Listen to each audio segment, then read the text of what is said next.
சிவனை வழிபடும் நாள் வழிபடும் முறை.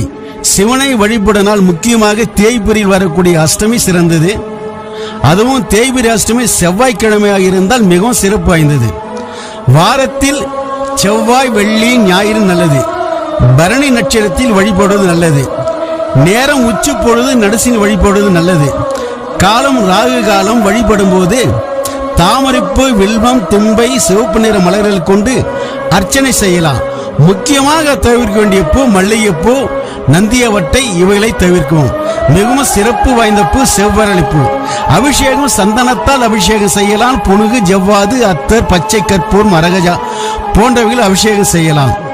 காரமான புளிசாதம், மிளகு போட்ட வடை, வெள்ளம் கலந்த சர்க்கரை, பொங்கல், தேன். வழிபடும் முறை தேய்பிரியில் விரதம் இருந்து 108 முறை நமசிவாய் என்று சொல்லி 9 அல்லது 11 நெய் தீபம் ஏற்ற வேண்டும். அதுவும் சிவப்பு துணியில் மிளகு கட்டி தீபம் ஏற்றுவோம். வெண்பூசணியில் நெய் தீபம் ஏற்றி வழிபட்டால் சகல நன்மை வந்து கூடும். திருச்சிற்றம்பலம்.